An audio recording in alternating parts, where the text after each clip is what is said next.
Boa tarde, presidente Lula. É uma alegria estar aqui com o senhor. O presidente Lula nos deu a honra de ser o primeiro entrevistado aqui do estúdio, dos nossos modestos estúdios do Nocaute. Vamos conversar um pouco sobre ele e sobre o Brasil.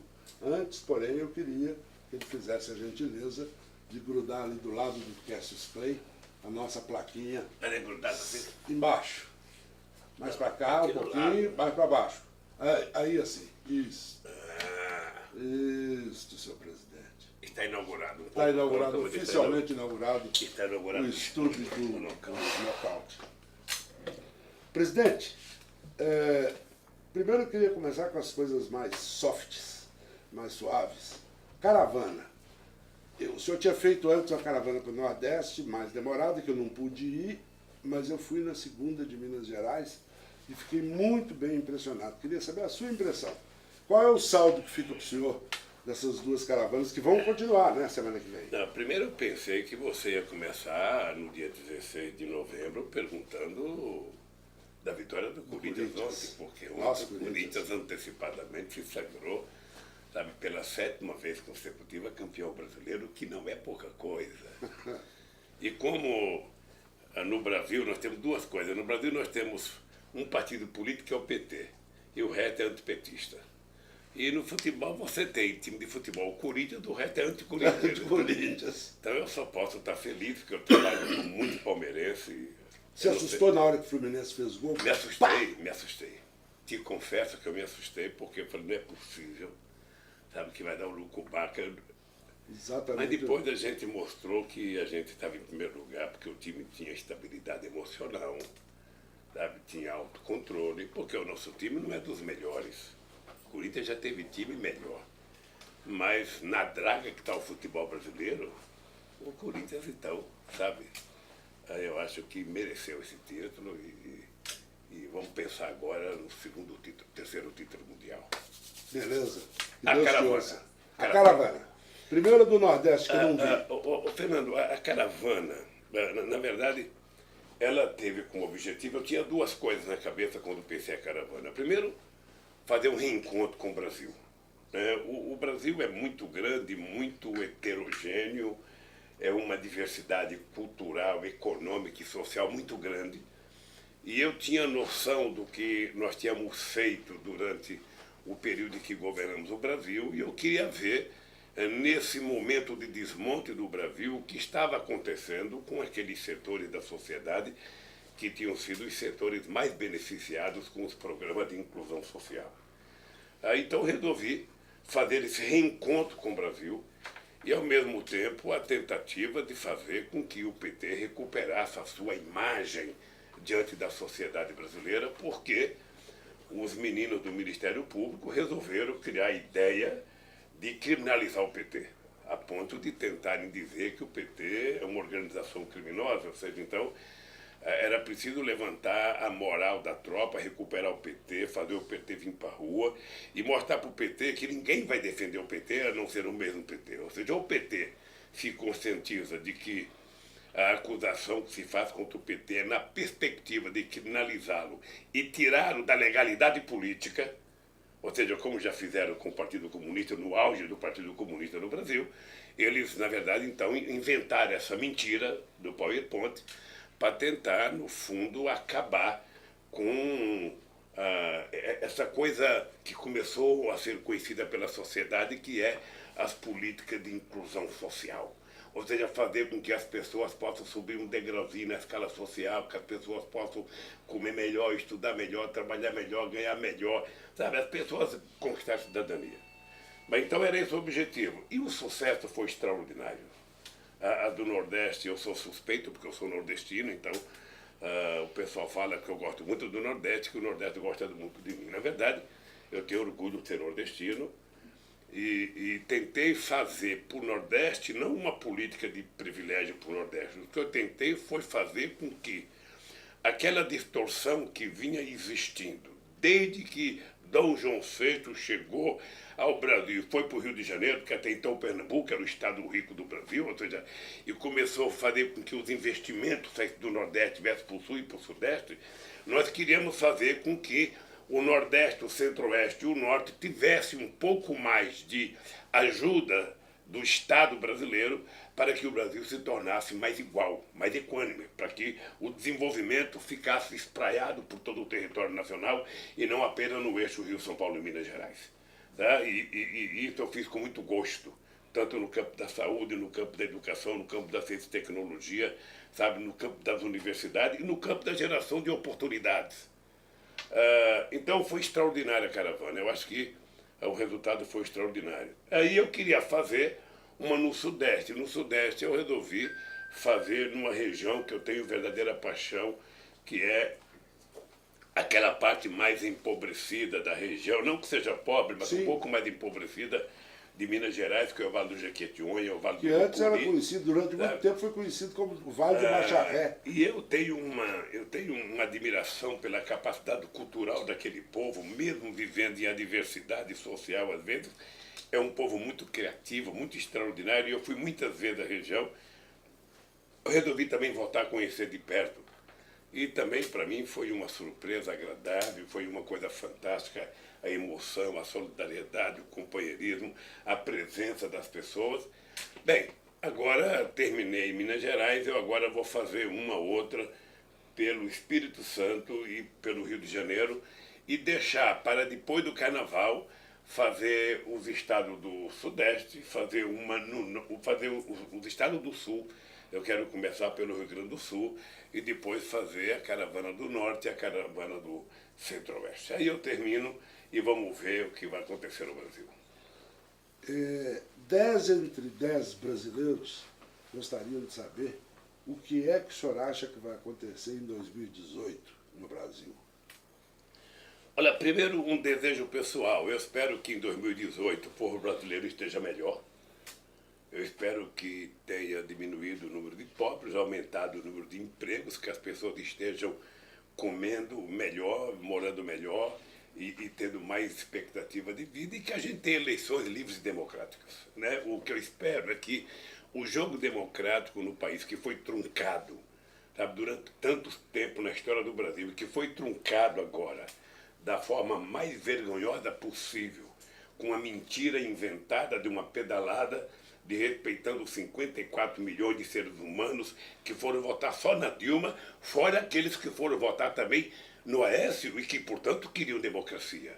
De respeitar quase 100 e poucos milhões de votos para fazer com que uma pessoa que tinha assumido o cargo de deputado, sabe, subjúdice, porque nem isso ele tinha sido eleito, assumisse a presidência da República para prestar serviço ao mercado e tentar desmontar toda a estrutura, sabe, de desenvolvimento que o Brasil conseguiu construir ao longo de tantos anos.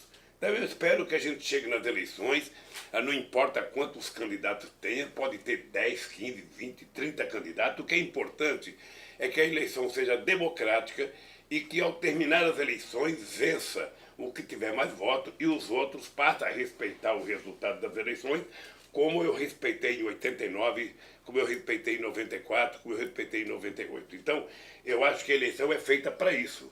Tá? Você disputa, você diz o que você quiser, você xinga quem você quiser, você conta a verdade, você conta a mentira, faz o que você quiser. Mas tem um dia D, que é o dia de abrir as urnas. Dali tem um resultado. O resultado tem que ser acatado e governa quem ganhou as eleições. Isso é consolidar a democracia no Brasil. Agora, o senhor tem expectativa de que vão permitir que o senhor dispute as eleições?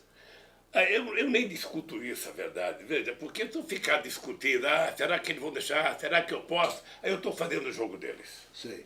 Sabe, eu sei o que eles querem e eu sei o que eu quero. Eles não querem que eu seja candidato e eu quero ser candidato. Tá? Então, não tem nada melhor do que perguntar para o povo. Sabe? O povo pode me condenar, sabe, ao fim da minha carreira política, o povo pode me eleger presidente da República outra vez nesse país. Eu só quero livremente provar minha inocência. Né? Aliás, eu já provei minha inocência em cada processo. Eles é que estão em dívida para mostrar, sabe, provas de que eu sou culpado. E tentar tocar a vida para tentar cuidar desse povo. Esse povo está precisando de cuidado. Esse povo não está precisando ser governado. Esse povo está precisando de cuidar. De cuidar significa você cuidar da segurança, você cuidar da saúde, você cuidar da educação, da creche à universidade. Significa você cuidar do investimento na ciência e tecnologia. Significa você cuidar do emprego. Significa você cuidar das pessoas que ganham menos. Significa você respeitar o exercício da democracia e, ao invés de tomar decisões palacianas, sabe, com meia dúzia de pessoas, voltar a fazer as conferências nacionais que eu fazia, conferências para discutir todas as políticas públicas que a sociedade quer que seja implantada. Fazer com que o Brasil volte a ser respeitado no mundo, na América Latina, na África, na Ásia, na Europa, nos Estados Unidos, ou seja, porque respeito é bom. Eu gosto de receber e gosto de dar também. Então, é isso que eu quero que aconteça no Brasil e é por isso que eu tenho, sabe, a firme convicção e muita vontade de concorrer às eleições, na expectativa de que o que nós fizemos é o passaporte para que o povo nos dê outra vez autorização de mais uma viagem de 4 anos governando esse país. Agora, presidente, a perspectiva, a possibilidade de que a justiça impeça o senhor de ser candidato, já está permitindo que muita gente sorrateiramente esteja aí querendo tomar o seu legado de voto, de apoio popular. Como é que o senhor vê essa mobilização aí? Porque a esquerda vai ter que sair candidato, vai ter que ter candidato. Agora, se não for o senhor, o que vai acontecer? Fernando, o povo não pode ser tratado, visto e pensado como se fosse um gado, como se fosse um rebanho, que alguém é dono. Alguém pode dizer para ele, vá para lá, vá para cá, vá para lá, vá para cá. Não. Sabe? Obviamente que se eu puder ter influência num eleitor para votar em mim, eu vou ter. Se eu não fosse candidato, eu iria fazer o que eu fiz a vida inteira. Ser cabo eleitoral daquela pessoa que eu acho mais justa para concorrer. Olha, eu trabalho, Fernando, com a seguinte ideia. Primeiro, eu trabalho com a convicção e a certeza que eu vou ser candidato a presidente da República. Se for candidato, eu tenho muita, mas muita certeza que as possibilidades de ganhar são enormes, sabe? E eu confio muito que o povo vai compreender o que nós fizemos nesse país e o que ele pode esperar, porque nós vamos dizer às claras o que nós queremos fazer no Brasil. E esse país tem que voltar a crescer, o povo tem que voltar a ser feliz, o povo tem que acreditar no futuro, o povo tem que ter esperança. E o povo brasileiro sabe de uma coisa, sabe? Que se tem uma coisa que eu aprendi a fazer com o próprio povo, foi aprender a cuidar dele com carinho. A saber o que mais precisa, a saber para quem que o Estado tem que governar. Obviamente que o Estado tem que ser de todos, mas entre esses todos você tem aqueles que precisam mais do que o outro. Você vai dar água para quem tem sede. Quem tem fartura de água vai ter que emprestar um pouco para quem tem sede. Você vai dar comida mais para quem tem fome. Sabe? Quem tiver muita comida vai ter que dar um pouco. É assim que a gente vai construir um mundo mais solidário, uma sociedade mais humanista, sabe? Um povo com uma percepção de solidariedade maior. Eu sonho. Agora, o que está acontecendo? Veja, eu acho que quem está numa encalacrada não sou eu. Tá? Eu acho que há uma perspectiva e uma tentativa de julgar os 12 anos do PT no governo. E para fazer o julgamento do PT no governo, eles construíram uma mentira monstruosa, sabe? Construíram uma mentira, sabe? Criando a ideia e apresentando em rede nacional de que o PT era uma organização criminosa, que o PT nasceu para ser uma quadrilha, que o PT pensou em ganhar, sabe, para poder roubar, e que quando eu ganhei, pronto, montei para roubar. Aí eles querem julgar por que eu indiquei, por que eu não escolhi você para ser secretário de comunicação, por que eu escolhi o Frank Martins, por que eu indiquei não sei quem, por que eu indiquei não sei quem, como se alguma pessoa soubesse anteriormente que um cidadão tal vai roubar. Ninguém está escrito na testa que é ladrão. Às vezes as pessoas, mesmo sendo ladrão, aparecem como se fosse o mais honesto do planeta. Então, ou seja, eu estou sendo acusado de uma série de bobagens, eu fico até irritado com o depoimento, porque é de uma cretinice sem tamanho. E como como esse processo ele foi... Tem coisa séria no processo. Até é importante, Fernando, aproveitar aqui o nocaute para dizer o seguinte: eu não sou contra a Operação Lava Jato de combate à corrupção. Tem coisa muito importante: o povo brasileiro fica feliz de saber que rico está indo para a cadeia. O povo brasileiro fica feliz de saber que se o político roubou, vai para a cadeia. Porque antes vai para a cadeia o cara que roubava, sabe, um melhoral na farmácia, o cara que roubava um pão, o cara que roubava uma galinha. Esse coitado vai preso e passa 3 anos na cadeia sem ter um advogado para fazer assistência para ele. Então, isso é importante. Mas é importante que a gente separe o joio do trigo. Todo o processo, para rico ou para pobre, ele tem que ter um determinado critério. As pessoas têm que ter direito à defesa, as pessoas não podem ser acusadas e condenadas pelo meio de comunicação, porque no caso do PT, ou seja, eu já apresentei todas as minhas defesas, todas as provas da minha inocência, eles até agora não apresentaram uma única prova de culpa. Aliás, o promotor, que é o chefe do PowerPoint, nunca apareceu em nenhuma audiência. Sabe? As audiências não são levadas em conta. Só para você ter ideia, nessa audiência agora, do caso das Zelotes aí, que fala dos caças, nada menos do que Dilma Rousseff foi testemunha, Nelson Jobim, sabe, que foi ministro da Defesa, companheiro Celso Amorim, que foi ministro da Defesa também, o Brigadeiro Saito e os militares responsáveis pela escolha técnica. Então eu não sei em que momento de loucura alguém imaginou, bom, o Lula teve influência, sabe, na escolha dos casos. E por aí vai. Por aí vai. Esse dia eu fui prestar depoimento sobre o estádio do Corinthians. Eles não leem jornal e só leem aquele que eles querem ler. Eles não sabem que eu defendia que a Copa do Mundo fosse realizada no Morumbi. Que eu levei no Morumbi, sabe, o Serra, o Kassab, depois o Alckmin, a Federação Brasileira, a Confederação Brasileira, que era para todo mundo ver, tem um estádio pronto, vamos fazer. E por que eu era defender? Eu defendia que São Paulo, como era o estado mais importante da federação, o mais rico, o que tem o melhor futebol, não podia ficar fora da abertura da Copa do Mundo. Era até uma coisa engraçada, porque o Sérgio Cabral falava, eu quero que o encerramento da Copa do Mundo seja no Rio de Janeiro. Eu falava, Sérgio, o encerramento você não sabe se o Brasil vai estar. Na abertura você sabe, então é melhor você querer fazer a abertura no Maracanã. O que aconteceu é que o Brasil nem jogou no Maracanã. Então, Fernando, é por isso que eu tenho consciência que eu vou ser candidato. Eu acho que em algum momento as coisas vão clarear. Eu acho que em algum momento as pessoas vão perceber que alguma coisa errada nessa coisa contra o PT. Sabe, eu digo para todo mundo, se no PT tiver alguém culpado, se no PT tiver alguém que roubou, essa pessoa tem que pagar. Mas essa pessoa tem que ter um julgamento certo, isso vale para mim, isso vale para você, isso vale para qualquer um. Eu não estou aqui tentando separar, não, ninguém está acima da lei. Eu quero que todo mundo seja tratado em igualdade de condições, sem mentira. Eu não sei, por exemplo, Fernando, eu não quero falar mal de ninguém aqui, porque eu acho que todo mundo é inocente até prova em contrário.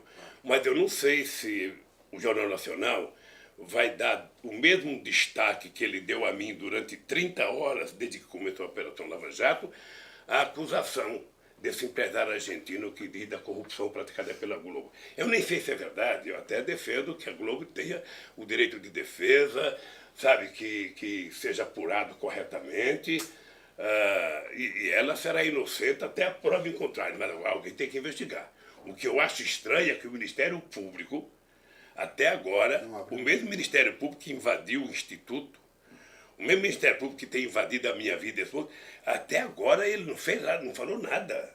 Não fez nada. E eu espero que ele faça para a gente descobrir se é verdade que teve influência de um canal de televisão que detém o monopólio, sabe, seja na Copa das Confederações, seja na Copa do Mundo, seja no Sul-Americano, seja na Copa Brasil. O que é importante é que o futebol é uma paixão nacional e eu acho que está na hora do jogo ser transmitido ao vivo em todos os canais para todo mundo que possa ver, não apenas quem pode pagar uma TV a cabo. Então eu tô sinceramente, Fernando, eu poderia estar mais nervoso, mas eu estou tranquilo. Eu estou tranquilo porque eu tenho consciência sabe, do que eles querem, tenho consciência do que eu fiz, tenho consciência do que eu posso fazer por esse país e quero jogar. Quero jogar. Sabe? E com todo o respeito aos demais, quem for candidato vai merecer o meu respeito. Eu não sou contra ninguém que seja de direita, de centro, de extrema direita, de extrema esquerda, ou seja, tem espaço para todo mundo e o povo será o nosso juiz.